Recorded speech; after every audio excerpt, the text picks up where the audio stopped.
Now let's talk about food, because one of the toughest parts of managing diabetes is food. And when we talk about Filipinos or South Asians or Caribbean cuisine, it's personal and it's cultural. So how do you even begin to help people change their habits? Like what are some of the practical swaps, for example, for traditional meals? So first of all, we always try to understand what they like to eat and what they normally eat. So starting with what their usual diet is like, and from there, if they have any dietary restrictions. So from there, we will try to work with them to make some smart goals. For example, with Filipinos, we like sauce on our food, like a lot of it. Maybe like Caribbean and South Asian. And these sauces are made of, soy sauce with some healthy stuff here and there, like lemon or lime, but then it'll still have maybe a lot of sodium and tomatoes or ketchup in the sauce, all of those things. So that per se, like if you eat that kind of saucy food every day, it's bound to, plus rice, plus that kind of diet with rice and saucy meat. Is that in itself something that maybe we should be thinking twice about? The sauce might have a lot of hidden sugar, like ketchup will have hidden sugar, and other might be high in sodium, so it might increase the blood pressure. So you're right. So if your diet is in overall high in sodium, sugar, and fat, so how do we go about making small changes? So instead of saying, oh, you cut out all the foods you love, we would never say stop eating the food you love. You can eat any food, but knowing which one is good for you and which one to choose more often, and how to tweak things a little bit so that it's healthier. So it's not about eliminating all the foods you like. It's the quality and the quantity. So the quantity is also important. So you brought some samples of food here. Yeah, typically you mentioned about a lot of culture, not just Filipino, a lot of culture we like rice. Yeah. So a lot of time when I ask how much you eat, how much rice you eat, I often get a few cups. Wow, this is 3 cups of rice. Plate full of rice and good amount of meat. And if you're lucky, there might be some vegetable somewhere. There might not be vegetable. So of course, this is a typical Filipino plate. Maybe not 3 cups of rice, maybe just 2, but yeah. So yeah, that would be a lot of sugar, because in 1 cup of rice, there's already 3 tablespoons of sugar. So similar to eating 3 slices of bread. But when you eat bread, typically you won't eat that many. Yeah. So, but if you eat rice, a plate full of rice, that can be easily equivalent to 6 to 9 slices of bread equivalent. Like in terms of the amount of sugar you're getting from a typical we're talking about 1 cup of rice? So 1 cup equals 3 slices of bread or 3 tablespoons of sugar. But when most people don't eat only 1 cup, they would say 2 or 3. So that's a lot of sugar in one sitting. We won't say just eat vegetable and meat and control the sugar, because we do need some sugar for energy. So we can still eat rice or potato or noodles or oats, but it's the amount. So so this, I'm not sure if you've seen this before, but we call this the healthy plate model, plate method. So this is a tool, it's based on scientific evidence. If we want to reduce the risk of type 2 diabetes, different chronic diseases like osteoporosis, obesity, certain types of cancer, and getting all the nutrients that our body needs in the day in the right amount, not too much, not too little, we want to try to follow this healthy plate model, where it's a tool to guide portion for each meal. So it's not just for dinner or not just for lunch, it's for each meal. So you can see half of our plate, if our goal is to live as healthy as we can for as long as we can, each meal we should try to have lots of vegetable, spinach, broccoli, carrots, anything that is not starchy. So this is actually the only food group you can basically eat at any time in any amount, and not to worry about getting too much sugar or too much fat, because they're very low in sugar and fat, unless you add lots of sauce on it while cooking. There are also saucy vegetables, right? Like stir-fried with oyster sauce and all of these. So the sauces, if you're able to find, use less amount, but also find maybe there are alternative, like the low sodium alternative. Some seasoning, they have no sodium. So it's simply dried herbs and spices, and which they didn't add extra salt to it. Protein is the meat. It can be any type of meat, but it's actually, instead of only eating red meat, it's good to sometimes include you put other cheese in there. This is cheese? This is tofu. Oh, Tofu is a good I just had source. paneer this morning, and it kind of looked like it. Paneer is also protein. So a meat alternative. So tofu, fish. Try to have some lean meat like chicken breast. So I think this is... How many times of red meat in a week? They say 2.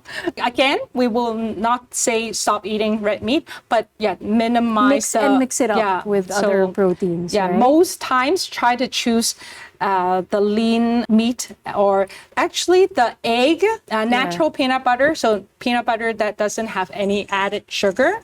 Peanut butter is protein? Yes, not any nuts. Try to choose the no salt. Those are all the protein options. So it should take up quarter of your plate each meal, or the size of the palm of your hand. Lastly, is the starch. So that's where our rice should go. So that's where the rice or the mashed potato, the noodles, the bun. This looks like a lot, Janny. Yeah. Some people will say, that's true. if I cut down on the rice, then I won't feel full. I will feel hungry. Yeah. But that's given that you, at the same time of cutting down this, you have to intentionally try to eat more of the low-fat protein, lean protein, and the vegetables. You can't just cut down on the rice and still don't eat any vegetable or eat very little protein. Protein help us feel full for longer, and the fiber from the vegetable help control the sugar and lowers the cholesterol. Let's talk about the different kinds of rice. You mentioned earlier that you can alternate your white rice with brown rice once in a while, or there's even red or purple rice. What are the difference, and does it really make a difference? So brown rice is a whole grain. So that means nothing is removed from the grain. So you get the bran, so the fiber, which helps control sugar, lowers the cholesterol level, keep you bowel movement regular, prevent constipation. So whole grain, it's recommended to choose whole grain or whole wheat more often than the refined, the white alternative.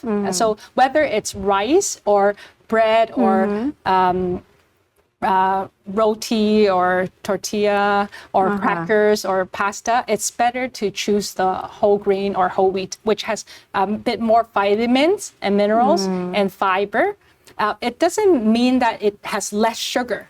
The portion, still we would use the plate model to control the portion size, but the quality. So it has more nutrients, and including fiber. So it may have the same amount of sugar, but it has more fiber in it. Yeah, so it's more of a complex carbohydrate. More nutritious. More nutritious. So not all carbohydrate foods are made equal. Some spike up your blood sugar faster than others. So the glycemic index. So you might have heard about labelsGlycemic index, which is it shows how fast a food increases your blood sugar after you eat or drink the carbohydrate food. So for rice, such as sticky rice or jasmine rice, has high glycemic, so it spikes Those are up the good very ones. fast. Yeah. I like The sushi jasmine. rice, Yes, Japanese those rice are also. the high glycemic index.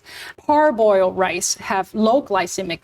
Again, not saying that it has less sugar per cup, similar amount of sugar in one cup, but it spike it up slowly. So, and we found that diet that is low in glycemic index, foods that if you choose foods that spike up your blood sugar slowly, in general, that type of diet helps lower risk of type 2 diabetes and its complication, reduce risk of stroke, help us feel full for longer, so help us lose weight or maintain a healthy body weight.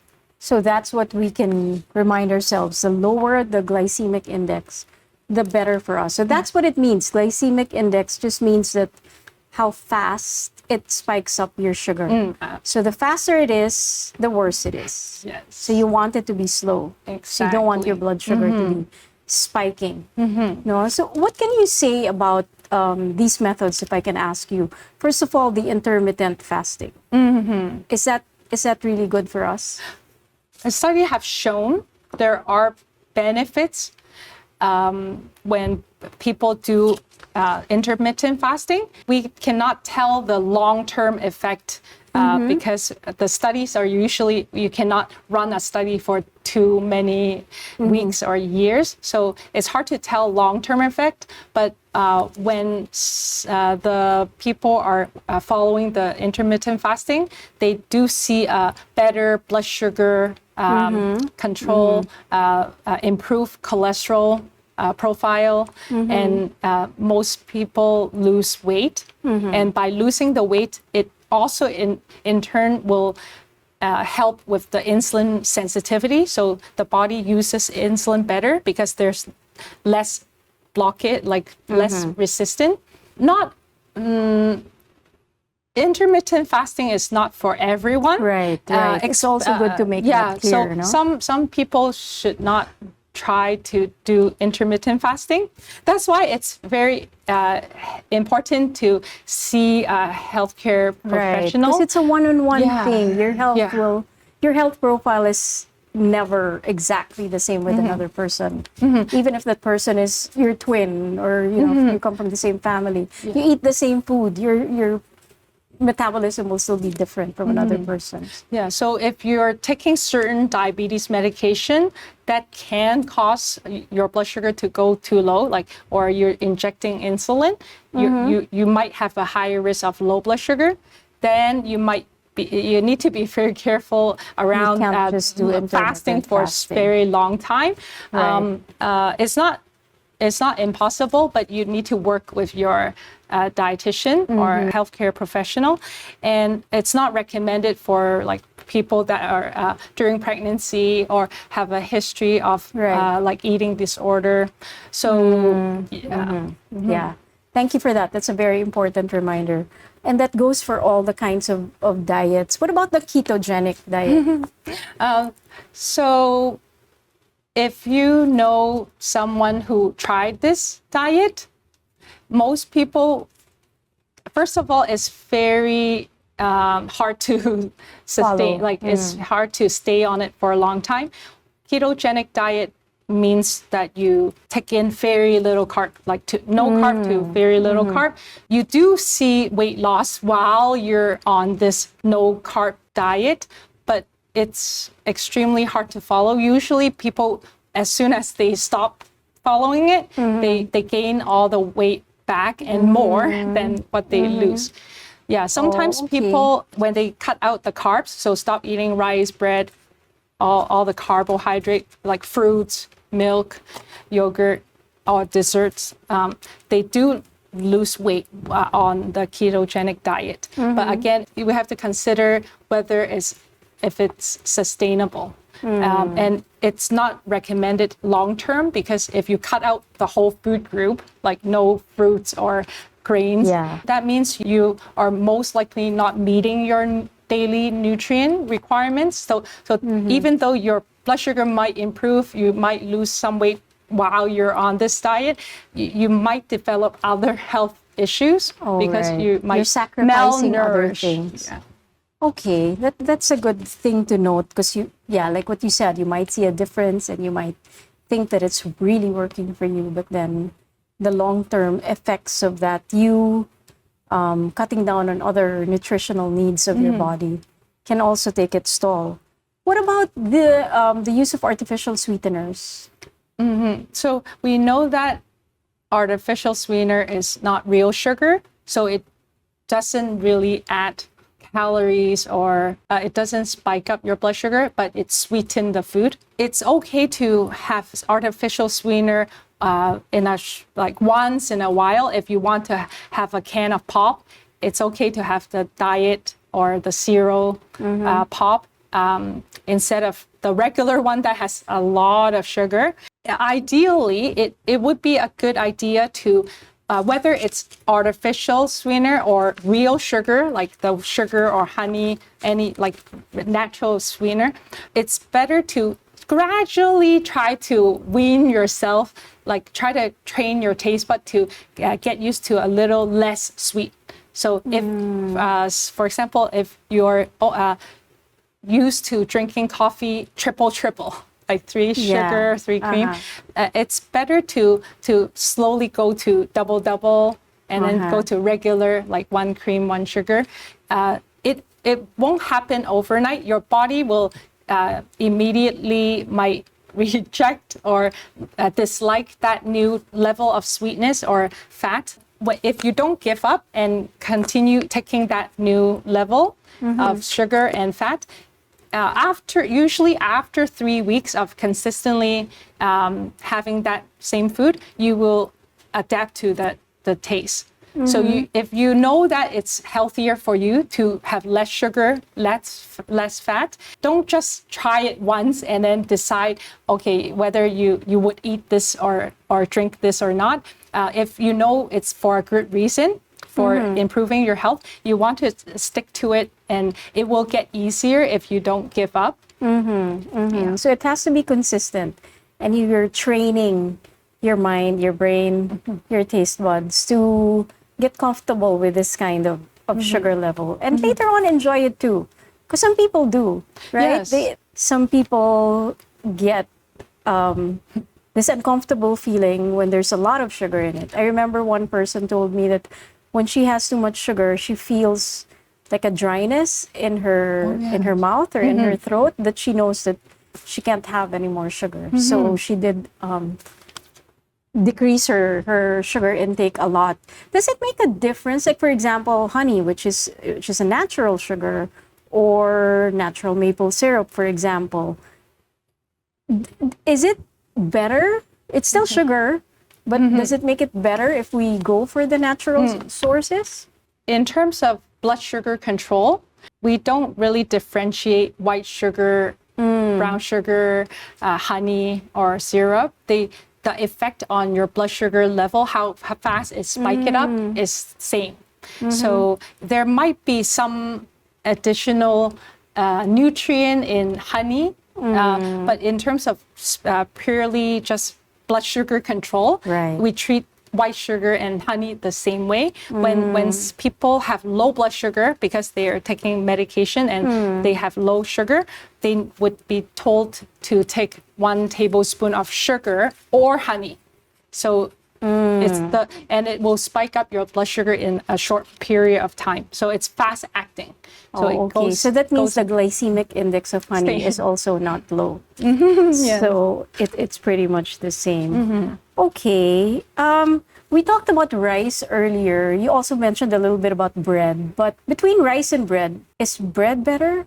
A better choice of starch? I would say it's a better option, simply because most people, it's hard for them to be satisfied with just eating 2/3 cup of rice or even 1 cup. But when you ask them how much slices do you eat when you eat bread, it's very rare that they would eat more than 4 slices at a time. But when they eat their normal portion of rice, it can easily be equivalent to 6 to 9 slices of bread. So that means if they eat bread more often, they're taking less sugar.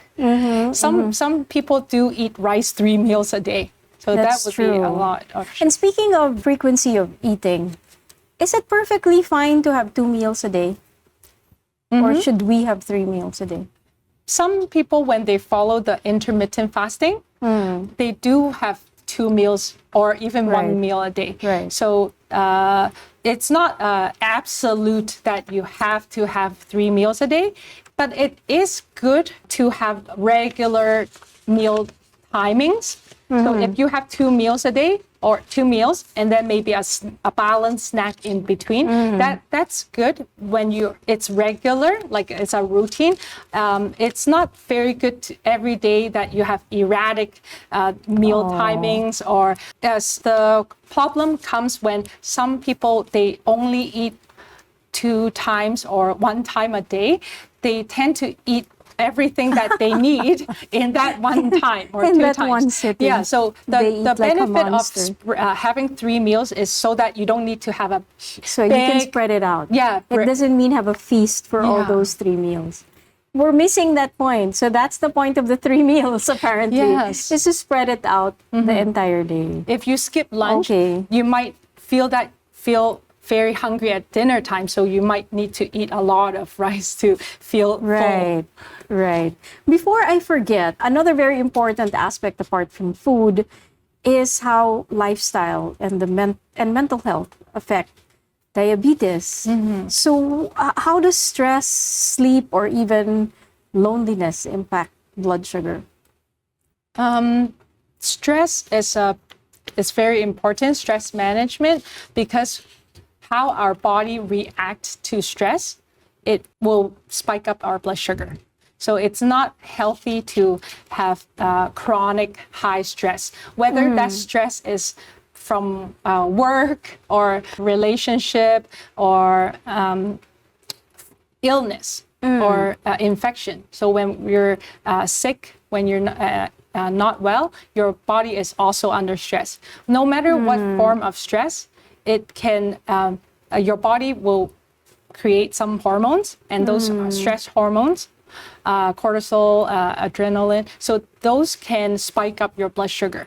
It's good to, sometimes when we feel stress, different people manage stress differently.